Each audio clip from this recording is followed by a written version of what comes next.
Welcome back to Season 12 of Limited Supply, the only commerce podcast with unfiltered and refreshingly hot takes. I'm your host, Nick Sharma, and when I'm not recording, I'm behind the scenes scaling your favorite celebrity and consumer brands. Let's start talking all things direct to consumer. Today's sponsor is OmniSend, email marketing that actually makes sense. OmniSend gives you powerful features without the clunky, complicated, and overpriced experience. Email, SMS, flows, reporting, everything you need. Learn more about how OmniSend stacks up against its competitors at nick.co/OmniSend.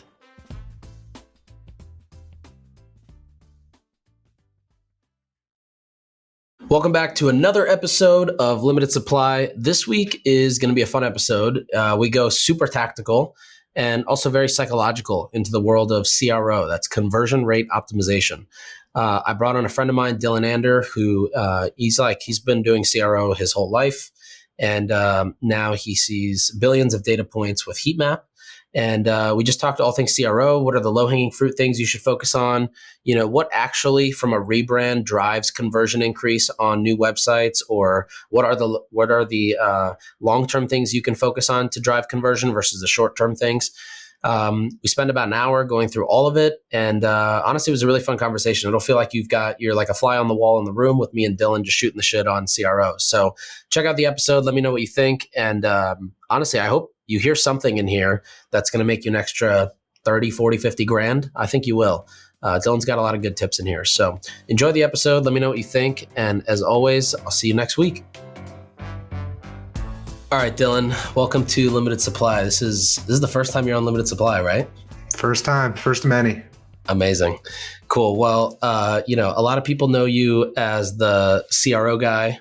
I know you as a friend, but during 9 to 5, I know you as the CRO guy, and we're always texting about new CRO ideas. And so I thought, why not have a fun discussion where we bring you on and just chat all things CRO, kind of dive into your brain of how you think about site optimization or user psychology.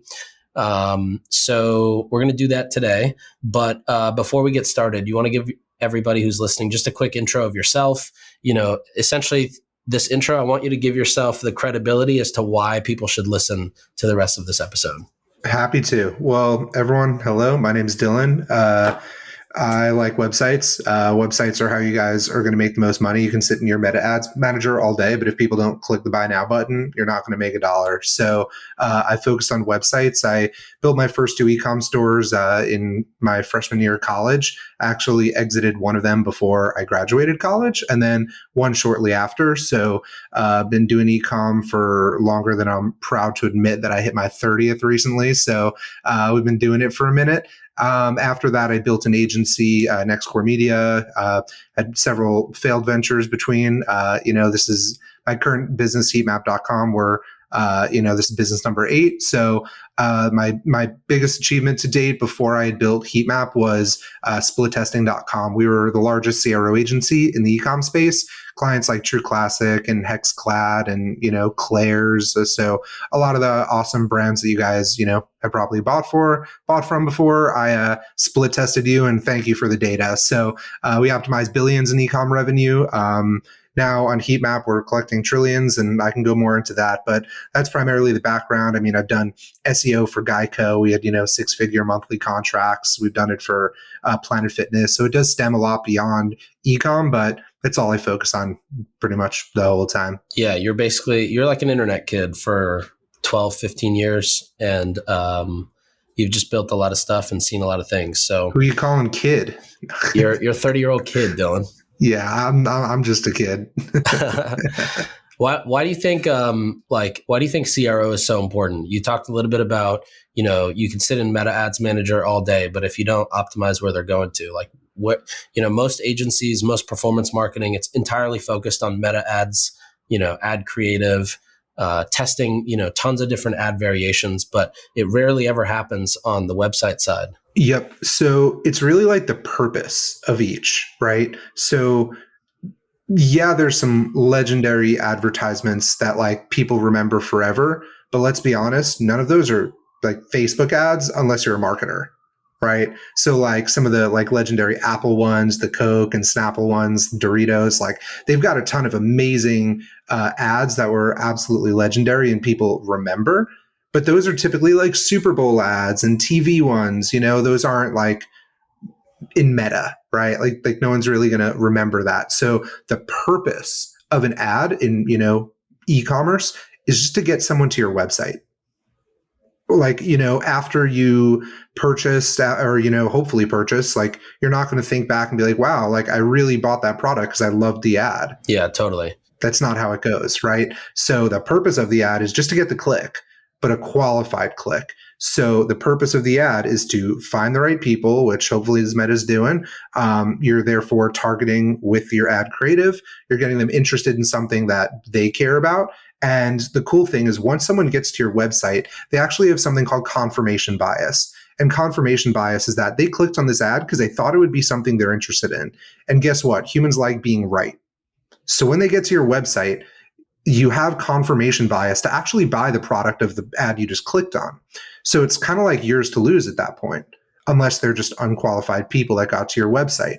So now once they get to the website, the purpose of the website, if you're in e-commerce, it's your only salesman, right? Like you run an agency. It's amazing, by the way, if you guys haven't already. I literally see the metrics of Sharma Brands customers, and it's outstanding.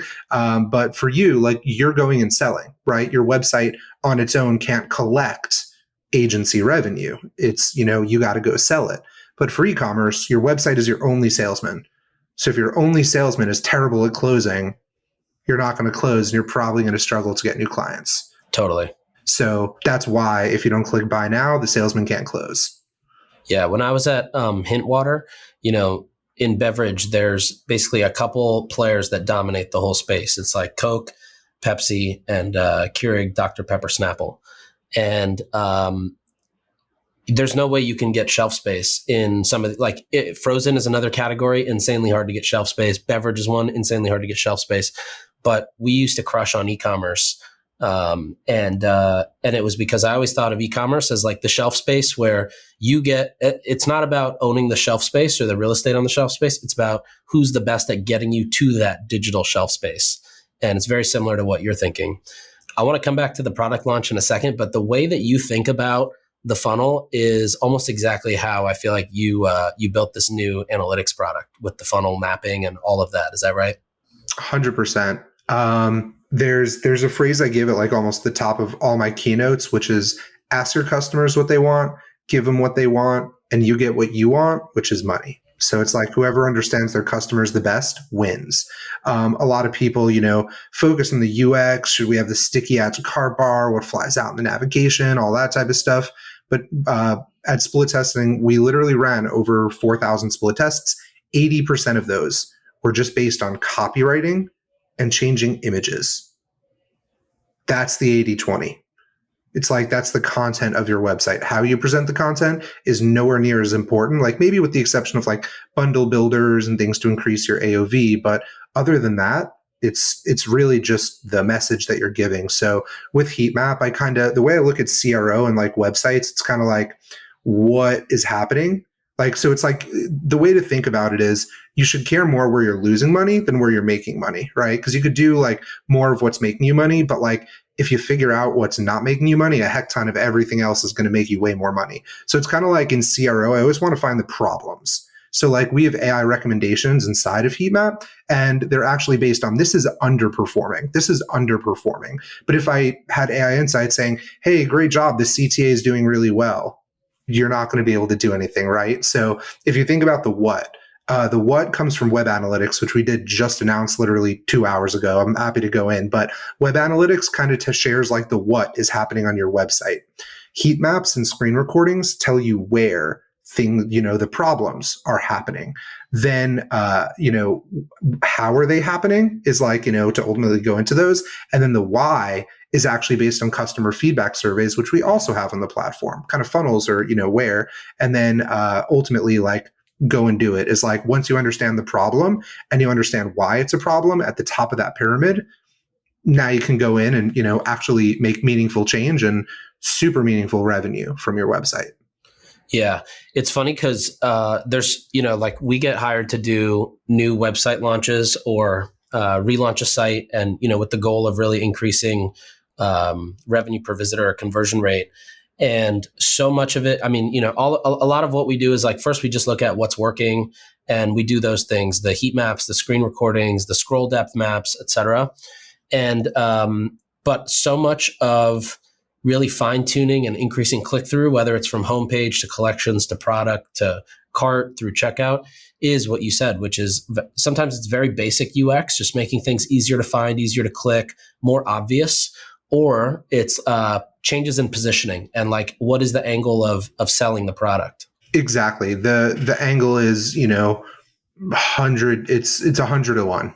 It's what it Yeah. is. All my experience, 10 years of split testing, because in college I did actually start split testing. Shout out Ezra Firestone on Zipify when we used to be able to split test on those. That was my first one a minute ago. But the same way you look at websites has always been the same way I look at it as well. I've got a little bit of a hot take actually for you on full website redesigns. Amazing. So I am actually, if you are, a decently sized brand, call it like an 8-figure e-com brand, I actually recommend not rebuilding your website. So super hot take. Okay. But I'll tell you why it's actually not that hot, and it's kind of correct.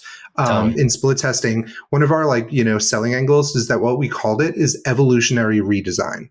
So if you're going to redesign your website, it's going to be like four-ish months. If it's like a really deep one, really big launch, you're already making 100 million a year. You don't want to just flip it on in 2 weeks, right? Could take 4 to 6 months to build. But if we start aggressively split testing, let's try several new layouts. Let's test several new angles. Let's test several new hero images. Let's test, several different collections page like layouts, arrangements, which products should be there. It's called what we would call evolutionary redesign. That if you stuck with us for those same 6 months that you might need to rebuild your website, data step by step in split testing, you're never going to implement something you don't know is a revenue increase. So you should be improving your website over time. And I always said, yeah, we'll be running 4 split tests a month, but you're not going to recognize your website in 6 months. And it'll be all backed by data, all scientific, all proven, only revenue increase over time that we know. Once you have a new website, there's really no difference. Unless you're making a big marketing angle of it, hey, here's a whole new angle, AG1 had a legendary one where they totally did. That's one of those few that I'll say they did stick the landing tremendously, but usually I say no, don't rebuild your website. Use some evolutionary redesign and rebuild your website that way. Yeah. I would say I like that approach. Typically, we have clients that some Parachute Home, for example, we entirely redesigned that and relaunched it. I think we first launched it with a split test of traffic, 90-10, just to make sure everything was working, and then 50-50, and then fully 100%. And we were insanely confident in the uptick that would come from it. But then we have other clients when we rebuilt SoloWave's website or Salud's website, we were running all of their paid as well. So we were building landers and testing the new branding and different content modules within landers, seeing what worked, and then basically using that to build the new website. And then 100% of all ad traffic went to the website. You're killing it. That's why I said you guys do great work. That's a couple of ways to do it, but yeah, it should be in steps and not just in the blind. We think this looks good. We think this looks good. If you're not literally going to the point of picking up the phone and calling some customers to ask them, I always say you didn't go far enough. Yeah. On that note, what are some I think a lot of people think about CRO and they think about, okay, I'm going to change my button color, try an outline, try different CTA copy. What are some of the misconceptions you see about CRO versus what are the actual things to focus on? Totally. So I know I've been speaking about split testing a lot, but people think that CRO and split testing are synonymous. That is the biggest falsity. People are like, oh, I can't work on CRO yet because I don't have enough traffic to split test. But that's crap. That's not true. So there's so many things that you could do because I also hate the name CRO because it's conversion rate optimization. First off, fuck conversion rate. It's the worst metric. It's a vanity metric. Cut off all your ads and send 3 emails. I Your want to come back to conversion that in a rate. second. Yeah, please. So conversion rate is a terrible one. So I hate the name. It's kind of like revenue optimization or like profit optimization, business optimization. That's really the way to look at it. So it's like the CROs, like more so than the media buyers, we're typically the ones sending customer feedback surveys to understand more about the customer. Site speed, we all know it's mission critical. That's CRO work, right? Building new landing pages, that's CRO work. Working on different angles and copywriting, CRO work. But what the truest CROs do, it's like what happens on your website is going to work everywhere else. Like it's proven every time. So if a really good headline or an angle works on a landing page, go put that in your emails. Go run some ads that are similar to that. If you're making blogs for SEO, go make content around that angle. If you're doing influencers, like their content should be more towards that angle that worked, stemmed from your website. So there's also something called live testing, which most people don't know about. There's split testing and there's live testing. Live testing just means putting something live on your website and monitoring heavily.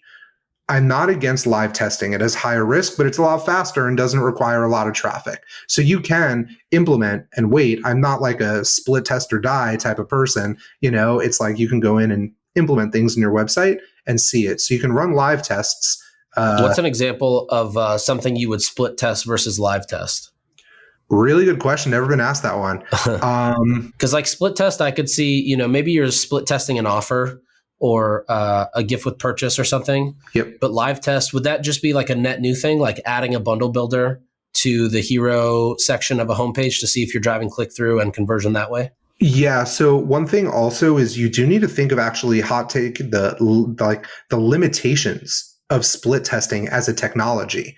If you're trying to build a whole brand new bundle builder, you can URL redirect like a 301, but 301 redirects take like a full second to load. That actually, if you do a URL redirect test, it's actually going to slow down your performance of your variant and not perform as well as it could live on your site. So those ones that are really code heavy, I find that you kind of have to like run ads to it. And this is another one also that even if you're in smaller traffic, what I recommend is instead of a URL redirect, let's say you have 2 landing pages or 2 versions of a PDP you send traffic to, and one you want to change the buy box or a bundle builder, take identical ads in 2 different ad sets and run them.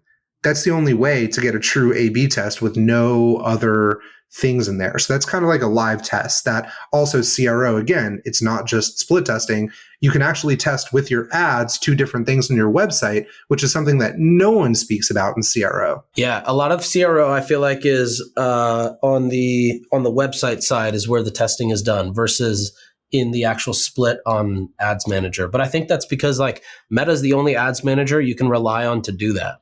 100%. The others you can't really rely on. Yeah, maybe Google a bit, but that's about it.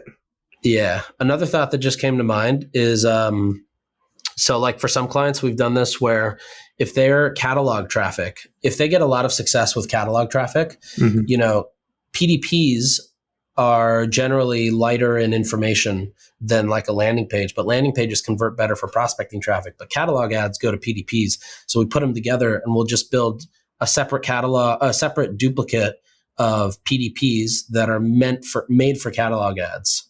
Have you done that before? So I haven't specific to catalog ads. Drop some knowledge to everyone on the pod. It's not just about me. Well, basically just the same way I think that like every source of traffic should have its own version of a page, either because if you're coming from like a app loving, you have a different user experience that you've been familiar with before you get to the site. Same with TikTok. TikTok, it's a different user experience, very fast paced and quick. And so if you're not fast paced and quick on your site, you're going to lose the person. Somebody coming from like an advertorial, they can have a much longer form thing. They're a lot slower paced. All that to say, catalog ad traffic, if you're prospecting with catalog ads, people are just going straight to a PDP. And if you don't have, all of the things that a landing page would have to educate and let somebody decide if they're going to convert or not, you're likely going to lose that, given 99% of PDPs are very minimal, product information up top, maybe some content in the middle, and then usually just reviews. And so sometimes we'll make duplicates of PDPs where they're just essentially landing pages, but they're still product pages fed into the catalog. 100%. Yeah, I love it. Catalog ads have been something that I think is pretty mind bending, like huge opportunity. A lot of people are missing out on those when they've got a lot of SKUs. So you actually asked me something before of live testing versus not. How do you approach that, right? Because you're able to run split tests in the agency, you're able to just implement things on the site. So I'm curious how you look at that one. No one's asked me that question before, so that's why I'm interested to get your take as well. Yeah, honestly, I wouldn't say there's like a defined, decision tree around what to split or live test. But I would say if it's something like, where we want to test an updated design of the variant selector on a PDP or, flavor selector or a different design of the bundle builder to see if we can get, 6 bags in versus the normal 4. Those I feel like are good split tests. But if we were to, redesign, if we were to relaunch the, if we saw that for a brand, there was a higher than normal percent of traffic going to the about page or the story page or the science page, to learn about how the products are created. Like those are pages I feel like if you redesign, you're probably redesigning it with a thesis of, okay, if we do this, we're going to increase, we can start to increase conversion or start driving sales from here. Those are things I feel like you could live test and just swap out pretty confidently. Or if it was like a content module, if you, on Parachute, if it's a content module showing how the sheets are made and put together and it was really just obviously better, I feel like those are things you can kind of live test versus split test. I fully agree. So I actually remembered what I was going to say before because you were talking about, the different forms of traffic and like where they come from. I'm about to drop a little bit of a knowledge bomb that I don't think anyone has shared big data on yet. So at Heatmap, we've collected trillions of data points. We have native ad integrations, so we actually know a lot more than a traditional heat map that's just tracking UTMs. So we actually have a ton of data on that. What would you guess? So like I looked at about like 20 websites. I just put it on a spreadsheet. Like I didn't query the database. So like I'll get more data, but just based on those alone, the data was pretty like constant across them. So for Meta and TikTok, because I found they were the same, what do you think the average time on site is of someone who comes from Meta? And this is just last click, right? This is not like, advanced. This is just someone came from Meta. I don't care if it's first time returning, whatever. Someone that comes from Meta, on average, how long does their session last? 2 seconds. No. So like on average, so for them, it's 53 seconds is what I found, which is like okay. Wow. a good session. Well, actually, so in Heatmap, we actually scrap all the crappy traffic. It's called junk traffic. That's a big term. Oh, okay. I was thinking about all the sessions that come and leave too. Like majority is that. But yeah, makes sense. 100%. That's actually a value prop that we have at Heatmap, which is there's definition of junk traffic. You can look it up. Where junk traffic is bot, spam filter, like Shopify. It's good and bad because they are server side tracking.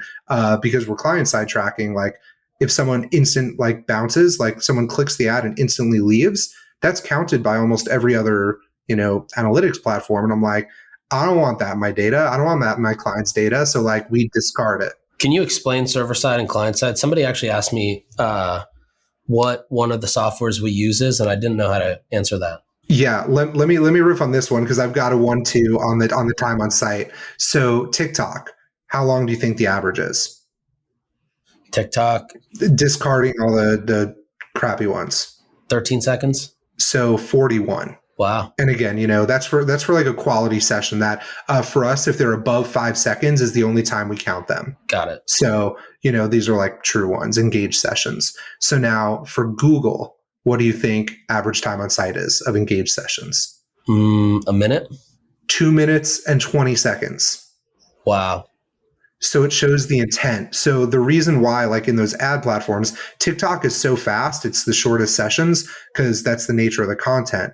And also, I forget the name, and you might know it. It's where like, it's almost like inbound ads where Google, someone was searching for something And then therefore they went and found the proper solution, which is probably yours. And now they were already there with intention to shop and buy. They go and buy more frequently. The conversion rate is almost like triple what Meta is as well, maybe not 4 or 5 times. So that's an interesting one that I found.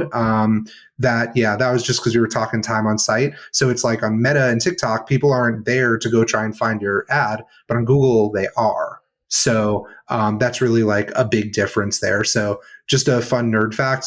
We debuted it here. I don't think anyone has ever shared that data before. Well, it would be, so are you collecting this traffic? This is all through UTMs, right? Are you able to see referring URL as well, even if it doesn't have a UTM? Because I'd be curious to know what Reddit's time on site would be, not through an ad, but like as a referring URL coming from Reddit. Reddit is a tiny fraction, but Reddit is also wicked powerful. Ecom is absolutely sleeping on Reddit, like tremendously. Yeah. It's pretty high as well. I saw it in like 2 or 3 of them, and they were looking like 1.5 to 2 minutes because it's definitely like more trusted, verified traffic. People aren't pitching their stuff on Reddit, so like that's a pretty good one. Ever feel like your email marketing tools are working against you? The more you want to do, the more they start charging you. With OmniSend, customers can earn $68 on average for every dollar they spend. Why pay enterprise pricing for features you don't even use? With OmniSend, it's so good, it's boring, which is how it should be with email. No clunky dashboards, no unnecessary roadblocks, just a platform that lets you focus on strategy and revenue. Learn more or try it for free at nick.co/omnisend. That's nick.co/omnisend.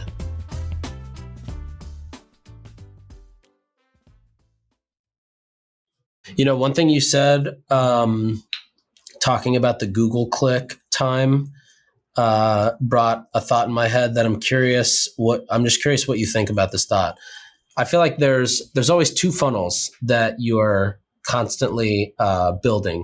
One funnel is like basically selling the reason why you need this product. It tells you, well, you're kind of always prone to being sick. That's why you need colostrum. Or, you want to stop growing white hairs, you need colostrum. And then the second funnel is why is this one better than the others? Or why is this one the one you should buy? Interesting. So it's, are you familiar with the different buying journeys, like the stages of the buying journeys? Like the ADA funnel? Yeah, like, awareness, interest, like, the ADA funnel. Do you want to explain the ADA funnel to those who don't know it? Because then I'll tie it to the websites. Okay, perfect. The ADA funnel stands for aware. It's a 4-part funnel. At the very top, awareness. Then, awareness helps you drive interest. Interest helps you drive desire, which is intent. And then desire drives conversion. But for the record, I think this is outdated. I don't fully disagree, but I think the foundations, like, you can add in, like, some people add social proof as one of those and that type of thing. But there's the, awareness phase, the buying phase, like, the interest phase, like whether they're on your page or not. So when someone's first coming, like, again, on Meta, TikTok, where most people discover you, which is top of funnel, they're not on TikTok to find you, right? So you got to take them away from their day and just educate the heck out of them. That's just all info. That's that copywriting and images I always come back to. So that's the top of funnel. And then once they return, maybe someone else mentions it, they might go direct traffic, which is more traffic percentage than most people think, even for the big brands. And then they'll go in and the website kind of does the rest. Like you said, that second half that just kind of swoops up the conversions, because more top of funnel, it's like, of course, people want a first time Meta user to buy, but like, that's not, if you're thinking in the grand scheme of things, that's not really the goal. Yeah. So that's where like those 2 types of pages that you shared are kind of like, there's really 3 technically, if you want to go into those, where it's just, the different stages of awareness. That's the type of pages that they have to match the, how many times they've been on the website. If they're getting retargeted, they might be a little bit more direct response versus informational. And it's, matched to where they are on the buying journey. Yeah, that's actually very true. I fully agree with that. My thought earlier around, ADA being outdated is like, going back to, like you mentioned Coke earlier, in 1960, Coke had to run different stuff at billboards, different things on radio, they like the funnel was really defined there because it was like different platforms are basically exclusively different parts of that. But today, whether it's TV or TikTok or YouTube or Meta or a bus wrap ad with a QR code on it, like almost all these placements have to be like full funnel, whether you have no idea what the product is or you're ready to make a purchase right now. All of these ads and placements have to work as upper, middle, and lower funnel. Do you agree? Can you elaborate for why they have to be all of them? Yeah, well, they don't have to, but like if you look at like a brand like Viore, right? Like they run their TV ads as a performance channel, or like even when I was at Hint, we used to run our TV ads as a performance channel. But at the same time, it was also an amazing awareness play for retail. But if it was only created to be a awareness ad, then it wouldn't have also given the benefit on the direct response side. But what I'm trying to say is like whether it's a billboard or a TV ad or a TikTok ad, it almost has to work in the sense of it has to educate you and it has to make you want it. And then it has to give you something, where you're excited to buy it and then give you the opportunity to go and buy it or click that button. I will hard disagree. Okay, tell me. So if you're on a billboard, you're probably driving in a car or you're a passenger in a car. You're not whipping open your phone. For sure. There's a reason why there's top, middle, and bottom of funnel. There's different purpose, right? Like I would say that yours would hold true if you use the same ad creative everywhere. Mm-hmm. But because there's a need for different ad creatives on, and not just a singular platform, which has top, middle, bottom of funnel, but nonetheless different mediums in physical life and digital, those require different efforts, right? Like if there was a QR code on a billboard, that'd be a pretty shitty creative. But if you're on a bus and you're sitting it outside of like a concert and you want their merch, you can click it and it could be to your house and that QR code might be amazing. So getting that awareness, like there are different purposes for different touch points. Like I believe you can check me on this, but I believe True Classic, they started making brick and mortar, but they have it lined as a marketing expense. Right. Not for the purpose of driving revenue, but for the purpose of you're, in Soho in New York City and you're looking at a bunch of different places and they're like, oh, True Classic, I've heard of them. They might walk in, take it, top of funnel. Most people in retail don't actually buy, just like websites. So same thing happens, that it's for brand awareness. So I think that every form of any property that has your brand on it has a completely different purpose. I don't disagree with you. I think what I'm saying is like almost whether the channel is considered a view through channel, like a TV, billboard, YouTube, or a click through channel, the creative still has to educate and get you excited to buy versus like just be a beautiful picture with a logo on it. Couldn't agree more. Yeah. I call it like more the concept of, I guess, performance branding. Like building brand equity, but on the back of like hardworking media. Hardworking direct response. Or you're just always trying to make the media work as hard as it can, Yeah, exactly. Couldn't agree more. Yeah. Okay, where should we go next? I feel like we totally derailed what we were going to talk about. We this tend has to been a do fun this, combo. Okay, wait. Can we talk about the site analytics? So you just launched. Basically, you took everything from the original GA, Google Analytics, relaunched it. You added the funnel piece, which used to be that used to be my favorite feature in Facebook Ads Manager. They used to have a site analytics. This was pre-Cambridge Analytica, and you could see basically from every click where the drop off happens, and then just go diagnose the problem wherever you see the drop off. It was amazing, but that was taken out after Cambridge stuff. But why don't you just talk a little bit about the new product, or like what drove you to create it? I know you've been working on it too for a long time. Yeah, it's no shortage of effort and saggy eyes. But so for those who don't know, I'm the founder of Heatmap.com. We're the only revenue-based heat map in the world. So like, I'm sure you guys have heard of Clarity or Hotjar. I mean, if you haven't heard of Heatmap.com before and you're in e-commerce, like you're definitely using Hotjar or Clarity at the moment. They just show you clicks, and clicks don't pay the bills. Revenue does. That's kind of like our catchphrase a little bit. So it's like down to every single pixel. Like I can query the pixel of 729, 42 and literally see a pixel. And that's the type of technology that we have. So you're able to see on your navigation, if you're on your homepage, users who click the navigation, do they make more money than someone who scrolls all the way down and sees a content section? Both rationally in your head could make a lot of money, but one is going to make more based on it. So like clicks are very misleading. Like I could even make the case that click maps are like borderline unethical for e-commerce because they're so misleading that like you look at clicks, but are they leading to revenue or not? You don't know. So it could be leading you completely wrong if you don't have revenue tied to it.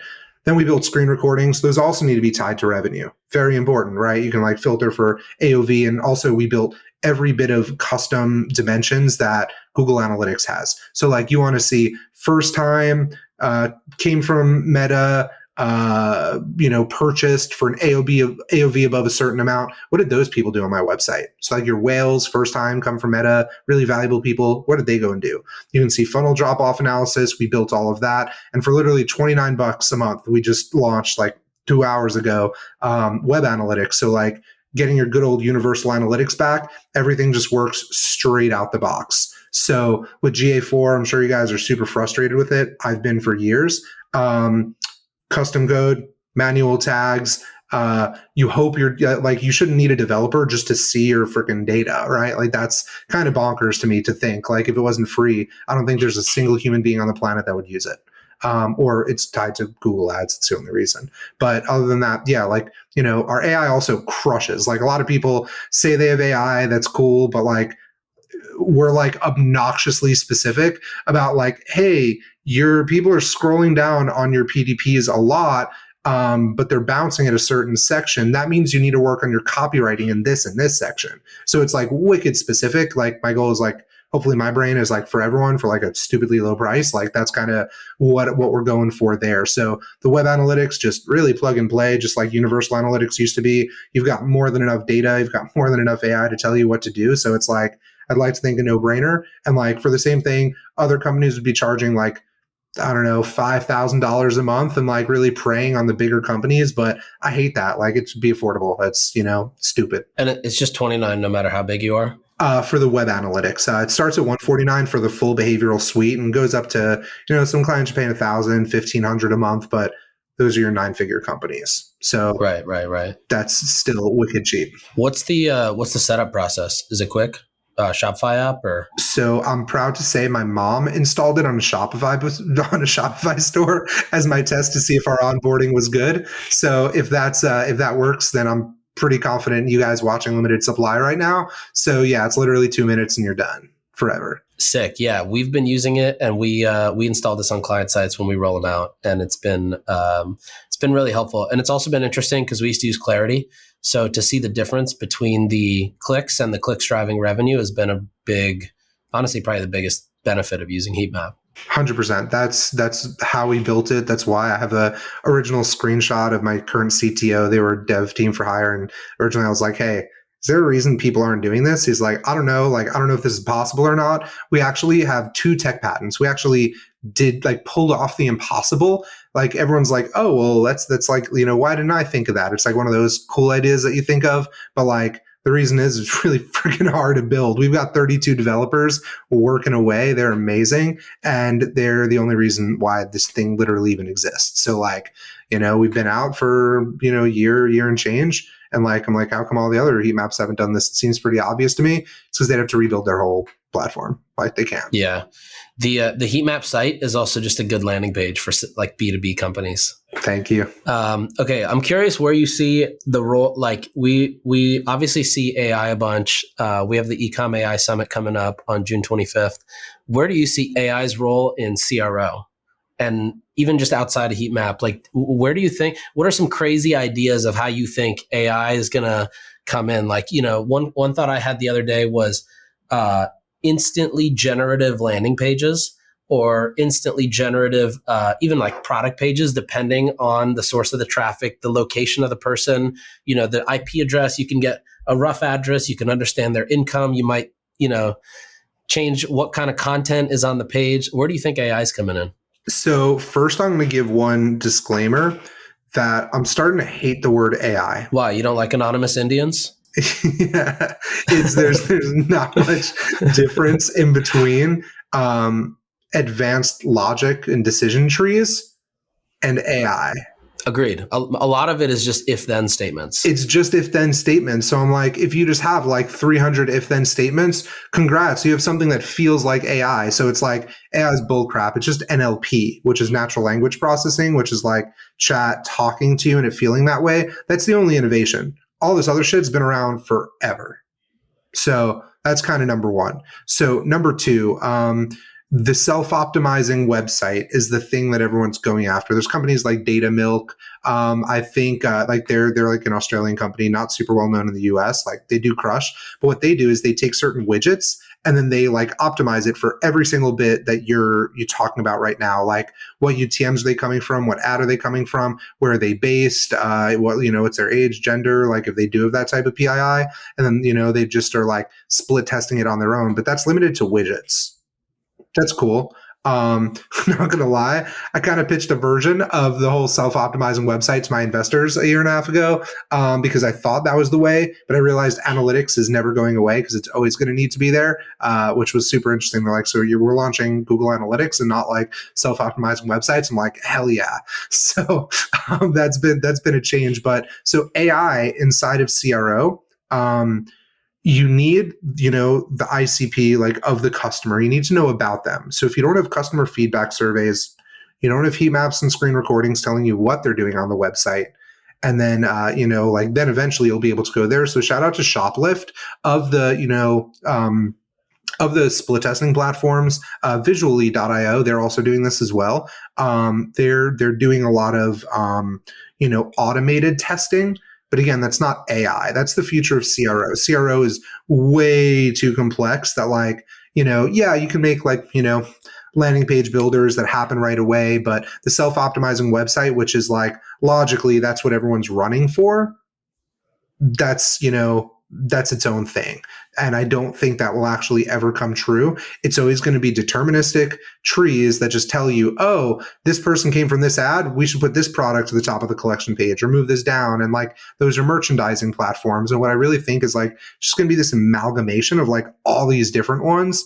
And then what I'm not going to tell you, or I'll tell you offline, is what we've got coming up, which I think will change the game, remove the need for split testing, remove the need for personalization. And I think we can actually do all of it without ever touching a website. So that's all I can give, guys. But just even if you don't sign up for Heatmap, just like follow me on Twitter or some shit. Like it's going to be wild in about 6 months. You guys are going to, I'm pumped.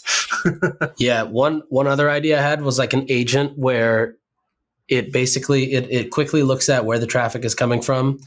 And I don't know how fast this can, I'm like the Indian who doesn't know how to code. So I'm just talking out of my ass, but imagine if you could see where the traffic is coming from, immediately scour Reddit, look at what the conversation is around the type of people from where the traffic is coming from, and then immediately split test headlines, on a landing page or something. Like, I think there's going to be there's also going to be some crazy ways that agents are built to help people who are doing CRO on a daily basis. Couldn't agree more. We're building them just like, most others. There's a lot of workflows. Like if you guys sign up for N8N or make.com or any of these, like Nick, I could literally build what you're asking right now, probably in like 3 or 4 hours, like an MVP. Yeah. So it's like the access is there, and I'm like a 6 out of 10 Jewish developer, not a 0 out of 10 Indian developer. So, I can code. I'm just not the best, but yeah, we're pretty good. But a lot of that exists if you just pull it together. And the other cool thing is if you guys go and actually do get your hands dirty inside of make.com, it's really just a more advanced Zapier, to be honest. And I'm sure everyone here knows Zapier. Every single one of those workflows that you build, you can just commoditize into a SaaS and you'll make money for the next 3 years. After that, you'll be bust because most people won't get their hands dirty. They just want to click and it works. So most people won't do that. So just go and build out a whole bunch of workflows, no matter what industry you're in, to be honest. And just, you can, productize it and sell it as a SaaS and boom, there you go. That's it. I even think did you ever used to use Power Editor back in the day when it existed? Oh, what a deep cut. right? Like Power Editor kind of forced you to learn all the pieces of what Ads Manager is built up of. And having used Power Editor, you kind of deconstruct the final product into a bunch of Lego pieces, but it allows you to use the final product later with 10 times more clarity because you know how everything works.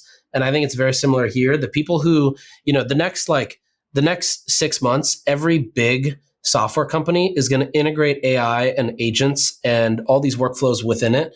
But if people don't spend even 6 hours max between now and the next month building these N8N workflows and understanding how the pieces work, they're not going to have a lot of clarity when in 6 months it's all just done by a couple of clicks, and they don't understand how the workflows actually work. And then I think the 6 months after that, there's going to be marketplaces that pop up where I can build a suite of agents and people can pay me a licensing fee to download them or use them or somehow. I don't know how that's going to work. Dude, they're giving them out for free right now. Who is? Like, there's so many people on like Twitter and LinkedIn that just do the like and comments and like give the N8N templates. All you have to do is like insert your API key, which you just go to OpenAI, just put it in, and like you pretty much have them. Totally. So like that reality is already here. I think there's going to be like a proper consumer, like retail consumer, like retail investor, quote unquote, friendly marketplace with nice UI where like my mom goes and downloads an agent and pays 99 cents a month to have this agent do whatever it's supposed to do. There's the name escapes me. There's a whole bunch of companies, just like I was saying, the self-optimizing website, ton of companies gunning for the AI executive assistant. That's actually like a huge category investors are throwing money into. So that's one I found interesting. So like that's kind of like, I already have one. It's called Ramiz. Shout out Ramiz. I hope you're watching this, dude. You're amazing. Chules, you're also great. Ramiz is the OG. No, but if you guys ever get the pleasure of interacting with Nick, just ask to talk to Ramiz instead of Nick. It's great. You'll love it. Okay, Dylan, before we wrap up, what's one easy fix that every listener should implement on their website? Run a customer feedback survey, let them tell you what to make your copy, and just do it. And what do you ask in there to get that as what comes back? Questions that start with what and how. It's a negotiating tactic from Never Split the Difference by Chris Voss. So what are you looking for? Like people are like, why did you choose us over others? Say no. What made you choose us over a competitor? What do you look for when buying supplements, for example, or sneakers, right? What is most important? Yeah, like what's most important to you when buying for them? How do you think about buying sneakers? And like you can find things that are unique to them. They give you your USPs. Like you guys as the founders, you may work really hard to make the certain material, but like the customers don't give a heck about it. Like that's it. So like just let your customers tell them, like ask them what they want, tell them what they want, and give them what they want, which is money. The only best practice CRO in the world is just asking your customers, looking at data, and just fucking doing it. Couldn't agree more. And that data you can then leverage in subject lines, ad copy, site copy, everything. Everywhere. Like if honestly, if you have like a media buying agency and like they're not running some form of feedback, switch to Sharma Brands. Love it. Amazing. Well, Dylan, where can people find you, hit you up, learn about Heatmap, try Heatmap? So the domain's really hard to remember. It's heatmap.com. No, I love my domains.